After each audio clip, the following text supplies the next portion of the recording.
Assalamualaikum warahmatullahi wabarakatuh. Selamat siang, selamat bergabung di Cek Podcast LPMPP.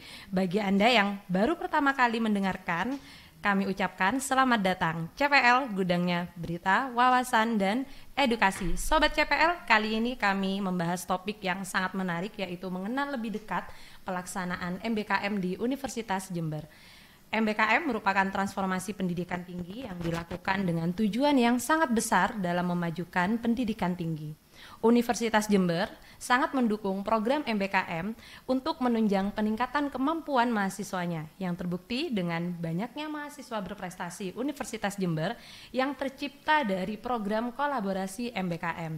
Saat ini Universitas Jember memiliki 33,64% target mahasiswa untuk mengikuti program MBKM yang telah tersedia di tahun 2024. Setelah sebelumnya UNED telah mencapai target yaitu 20% di tahun 2023. Nah, kali ini kita kedatangan tamu yang sangat istimewa yaitu Profesor Dr. Andes Selamin MS MCom SC PhD. Beliau adalah Wakil Rektor Bidang Akademik Universitas Jember. Assalamualaikum, apa kabar Prof?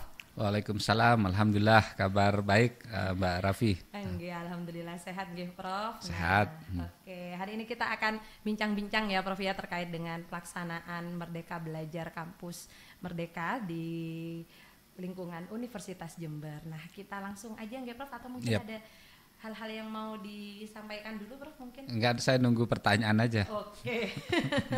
Oke, nah MBKM di UNED ini telah dilaksanakan sejak kapan ya Prof ya? Oke, baik.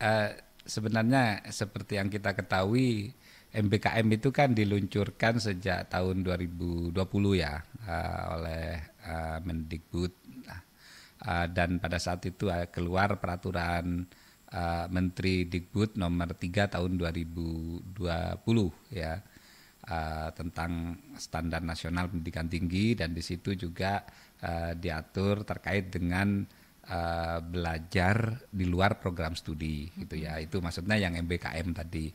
Nah, sejak itu pula sebenarnya UNED sudah menyiapkan diri. Ya memang tidak langsung implementasinya ya, meskipun sebenarnya kita juga sudah melakukan itu, misalnya magang, kita juga ikut Permata Sakti ya, pertukaran mahasiswa antar perguruan tinggi. Artinya benih-benih pelaksanaan MBKM itu sudah ada sebenarnya. Tapi di tahun 2020 saat kebijakan itu diluncurkan, kita di Universitas Jember juga sedang menyiapkan pada saat itu perangkat-perangkat peraturannya ya, termasuk juga sosialisasi ke fakultas atau prodi ya, ke mahasiswa, sehingga secara signifikan implementasi MBKM di UNED itu dilakukan sejak tahun 2021. 2021. Ya. Oke. Nah, terkait dengan pelaksanaannya nih Prof, apakah pelaksanaannya itu sudah sesuai dengan yang ditargetkan begitu Prof? Ya, dalam konteks jumlah sih sebenarnya sampai saat ini itu sesuai dengan yang ditargetkan. Target kita kan 20% sebenarnya gitu, dan sampai akhir 2023 itu sudah lebih dari 10.000 mahasiswa kita yang mengikuti ya, itu secara akumulasi gitu ya.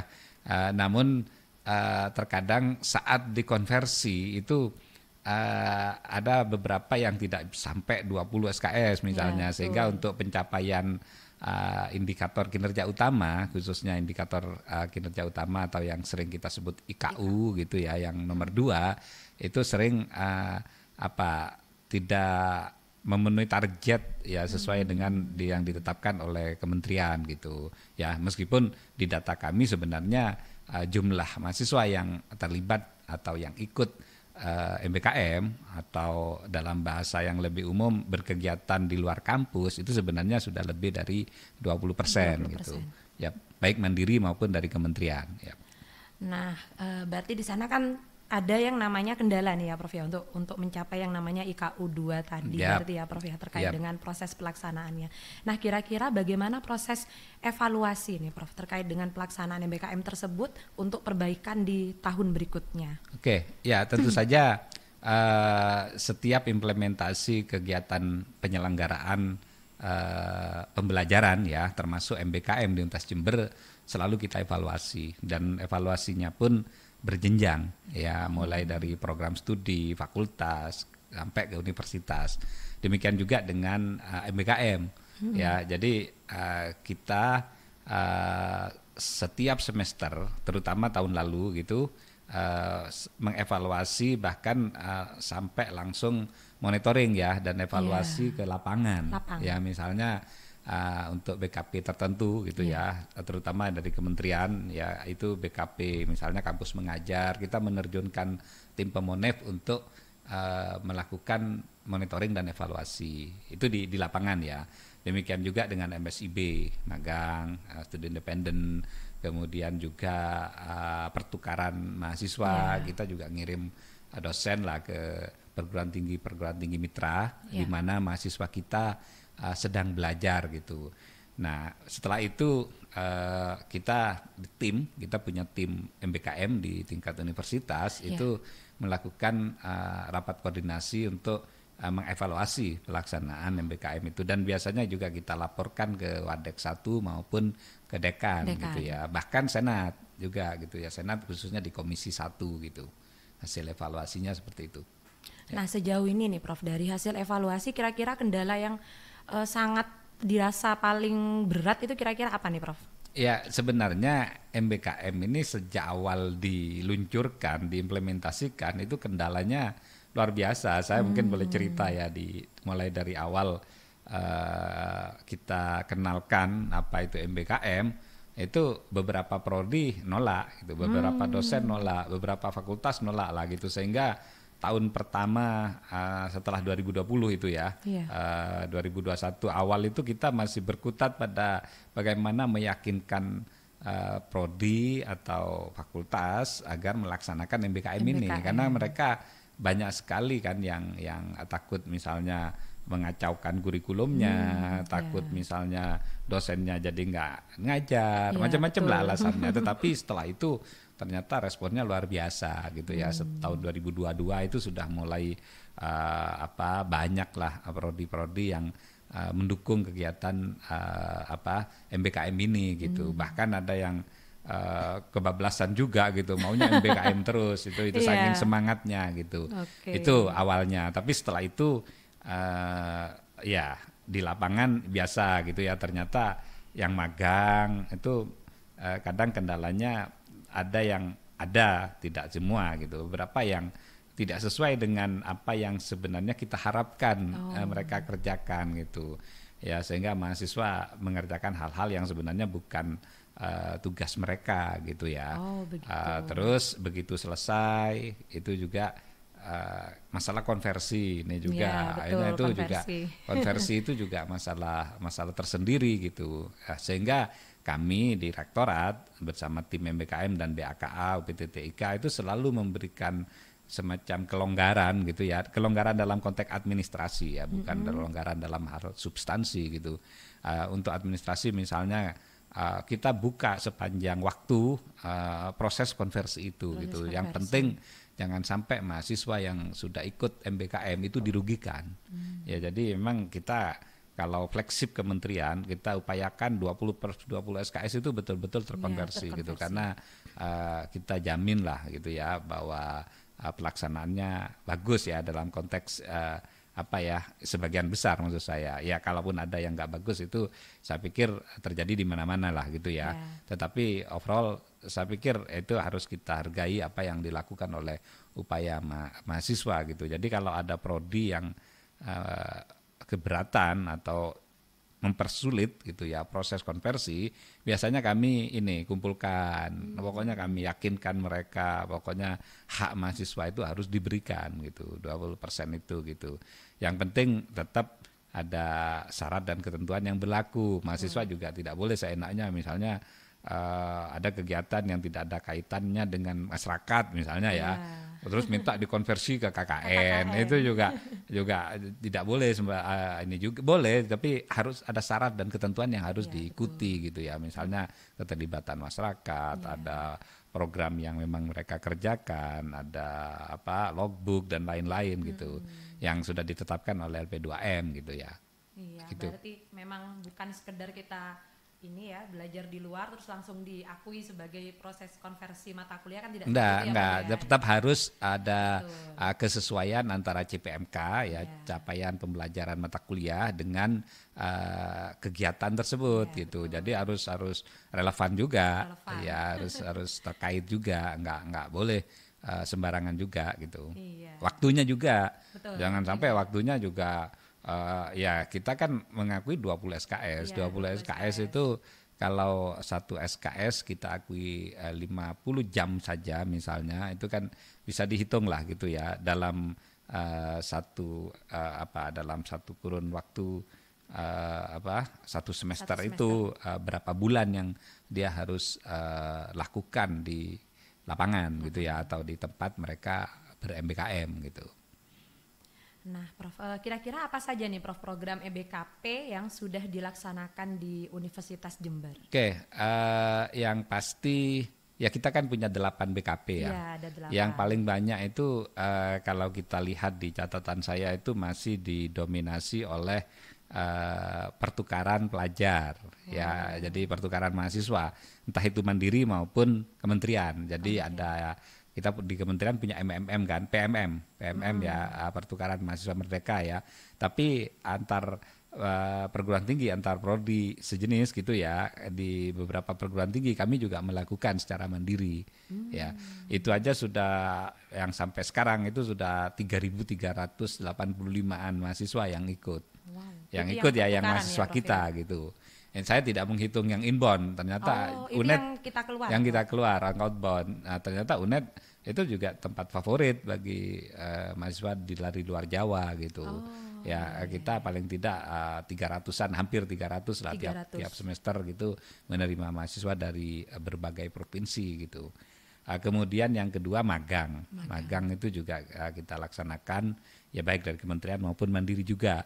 Ya, kalau di data saya at least atau setidaknya ada 2.874 yang ikut magang.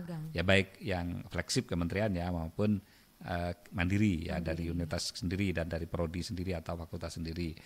Terus ada juga asistensi mengajar, yang kita kenal kalau kementerian itu kampus mengajar gitu ya. Nah, ini dominasi memang dari FKIP ya mungkin memang fashion mahasiswa FKIP kan di situ gitu. Dan kalau kita lihat ini ada sekitar 2.212 yang mengikuti kampus atau asistensi mengajar ini. Kemudian juga studi independen yang biasanya gandeng MSIB itu ya, studi independen itu ada 1.009.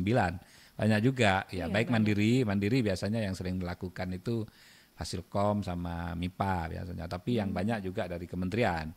Ya, karena ada fasilitas yang didapat oleh mahasiswa dari kementerian itu gitu ya. Terus KKN tematik kita juga melakukan itu gitu. Ya, ada dulu sebelumnya ya mirip-mirip ya, ada proyek kemanusiaan waktu itu, ada pejuang muda dari Kemensos gitu, itu dari kementerian. Tapi di luar itu kita juga yang UNED membangun desa itu KKN tematik itu mandiri kita lakukan. Itu ada 152 yang ikut itu per akhir tahun 2023 ya. Awal tahun ini kita juga sudah mengirim sebenarnya gitu ya.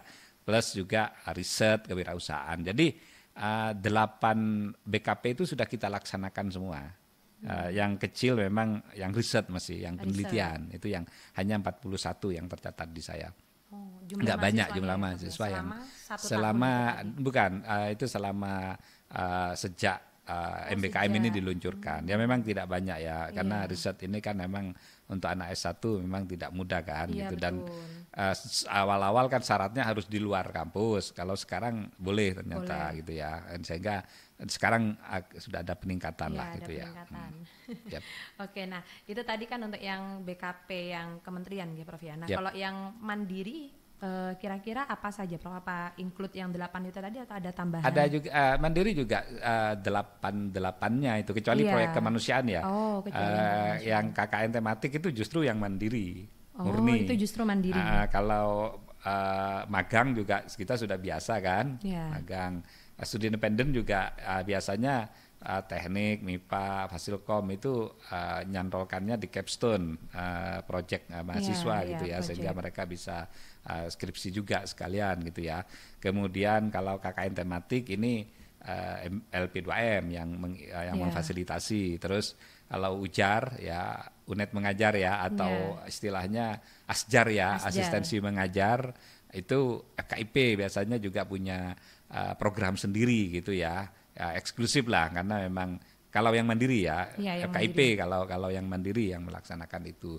Kemudian kalau yang riset itu nggak banyak sih, hanya ya penelitian-penelitian yang dosen yang melibatkan mahasiswa. Kalau kewirausahaan praktis kita mandiri itu masih belum ya, masih lebih ke penugasan di mata kuliah kewirausahaan aja, belum, atau kegiatan-kegiatan mahasiswa talenta yang dilaksanakan oleh Pusat Prestasi Nasional, itu aja yang kita akui atau kita konversi ke mata kuliah ke SKS. Tidak eksplisit kita punya program kewirausahaan untuk MBKM belum gitu. Belum. Yang eksplisit itu KKN tematik, magang, pertukaran mahasiswa, kemudian juga asistensi mengajar baru itu ya.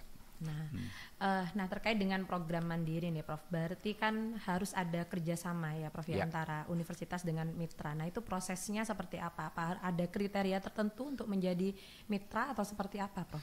Ya kita harus ini juga selektif juga memilih mitra gitu ya, karena mahasiswa belajar di luar kampus itu kan dia harus dapat betul-betul mendapatkan pengalaman yang luar biasa lah gitu. Ya kalau Pak Menteri, Mas Menteri selalu mengumpamakan gitu ya, kalau di kampus mungkin mereka atau mahasiswa itu kan renangnya di kolam renang kan gitu. Nah kalau di luar kampus mahasiswa itu renangnya betul-betul di lautan, di samudra, betul-betul menyelami kehidupan. Sehingga kita memilih mitra itu yang juga nggak tanggung-tanggung gitu, yang memang betul-betul ya nasional lah at least gitu ya. Sehingga mahasiswa itu betul-betul mendapatkan pengalaman yang luar biasa dari situ gitu. Kalau ya sama-sama levelnya nggak imbang gitu ya, nggak bagus ya, kita ragu gitu, mending ya belajar di prodi kita aja gitu kan, di dalam aja gitu. Itu saya jadi pasti di dalam memilih mitra untuk kerjasama itu ya kita ya setara lah gitu, ya setara dari konteks sama-sama menguntungkan ya, baik dari sisi mitra maupun dari sisi UNED gitu. Mahasiswa bisa belajar banyak dari mitra itu, tapi mitra juga bisa mendapatkan keuntungan juga dengan menampung mahasiswa kita gitu. Jadi jangan sampai mitra juga dirugikan kan, itu kan gitu. Artinya kita hanya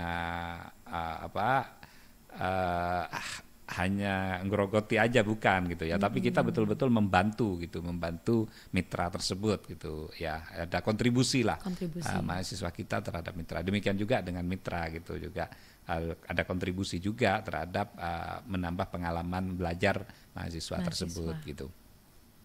Nah, berarti tadi kalau dari perbincangan kita nih ya Prof ya, berarti kan UNED ini sebenarnya sudah memberikan fasilitas yang sangat mumpuni untuk mendukung pelaksanaan MBKM. Nah, kira-kira fasilitas yang kira-kira bisa diceritakan nggak sih Prof? Nah, kira-kira fasilitasnya itu apa aja sih yang bisa mendukung atau memfasilitasi kegiatan MBKM bagi mahasiswa? Mungkin ada rusunawa misalkan untuk yang pertukaran atau apa gitu. Mungkin bisa kalau diceritakan. untuk inbound pasti kita siapkan rusunawa dan kita jemput sampai ke bandara lah gitu ya.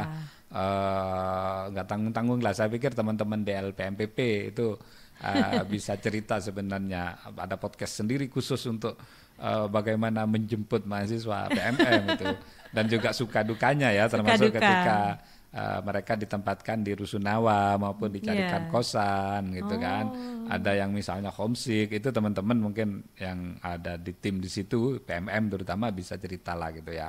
Tetapi sejak awal karena MBKM ini bukan hanya programnya kementerian kan, tetapi juga programnya UNED di Transtra Bisnis kita itu sangat eksplisit. Bahkan MBKM itu saya sering presentasi Renstra Bisnis UNED 2020-2024, ada rumah gitu yang saya selalu gambarkan bagaimana strategi kita membangun UNED di dalam kurun waktu 5 tahun ya, 2020-2024. Dan MBKM itu menjadi satu salah satu lah dari 3 fondasinya. Ya kalau kita lihat saya masih hafal betul gitu ya. Jadi ada MBKM, ada spirit ya bersamaan gitu ya. Terus ada kondisi UNED saat itu yang kita jadikan fondasi lah membangun UNED gitu.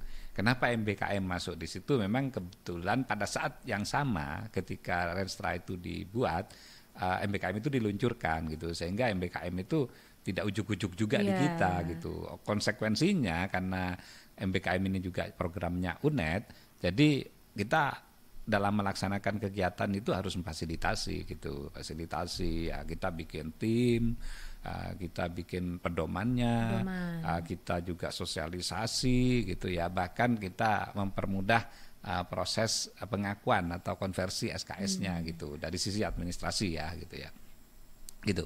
Termasuk sistem informasi pendukungnya ya di Siakat itu juga kita fasilitasi. Yep. Ya. Nah, terkait dengan tadi ada pedoman MBKM nih dari Universitas Jember ya Prof ya. Nah, kira-kira mungkin sobat-sobat CPL ini bisa aksesnya di mana ya Prof? Ya, sebenarnya bisa di-download sih. Ada di website atau, ya Prof?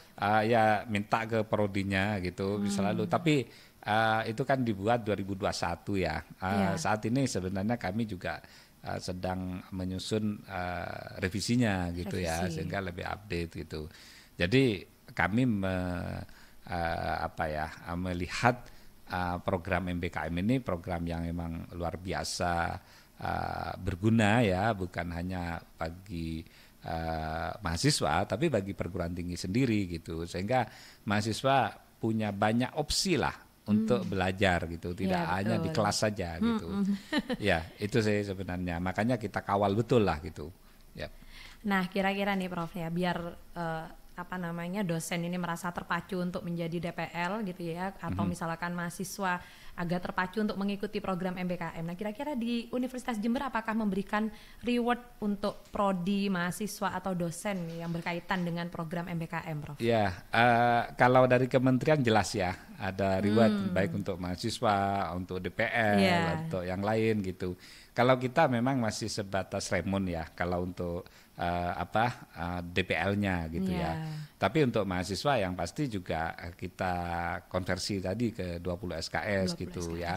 Kita juga beri kemudahan mereka kalau misalnya mereka sebenarnya masih punya hak kalau dia IP-nya 3 minimal gitu ya.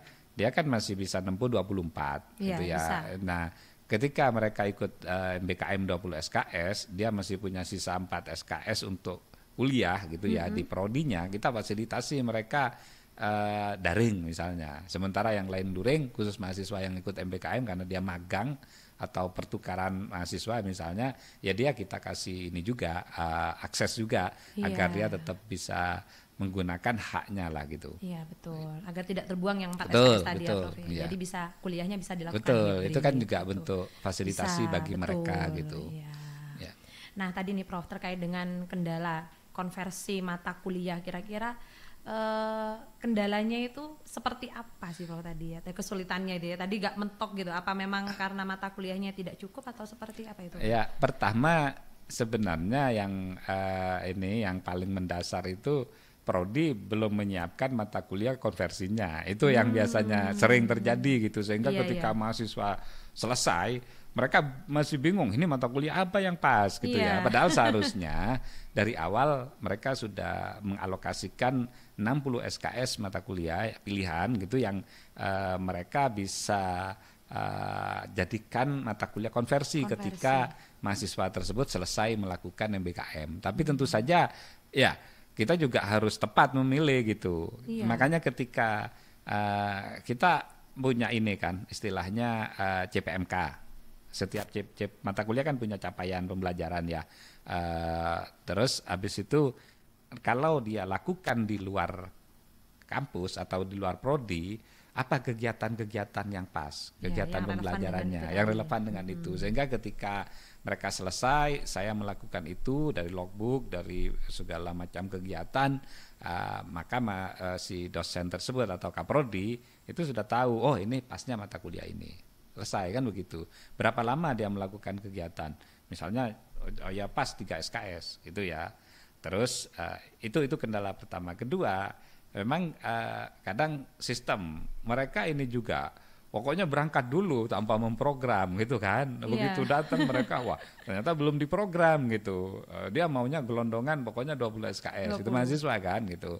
Ya akhirnya kita kelabakan juga. Ya harusnya kan saat mereka berangkat meskipun tidak langsung ya, dicicil lah gitu ya. Itu sudah jelas mata kuliah yang ditempuh di KRS itu, di Siakat itu gitu. Sehingga ketika mereka balik itu aja yang diisi nilainya gitu.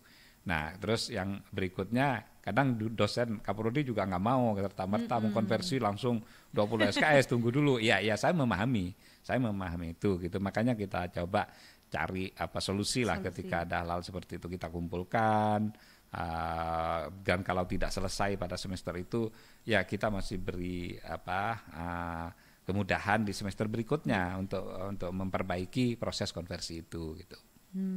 Yep.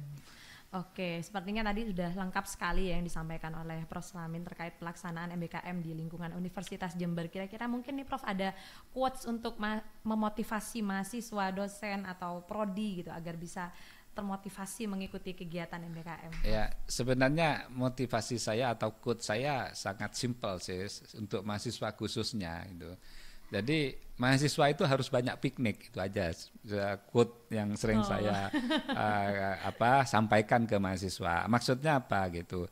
Jangan sampai mahasiswa itu hanya berkutat di prodinya saja. Jadi harus belajar di luar sana seperti apa gitu ya. Sehingga dia tidak seperti kata dalam tempurung gitu. Yang saya maksud piknik itu ya mencari wawasan, menambah wawasan ya.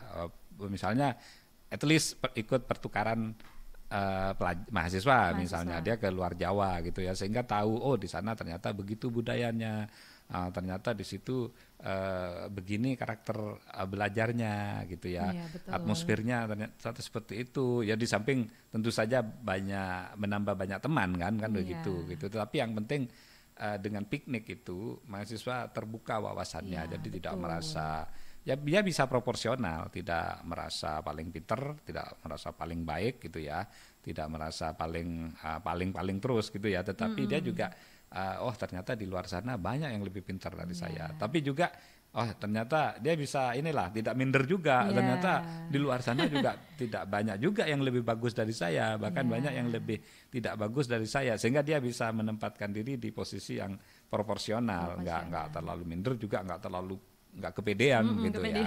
Itu aja. Jadi makanya MBKM ini betul-betul jadi sarana bagi mahasiswa untuk piknik tadi.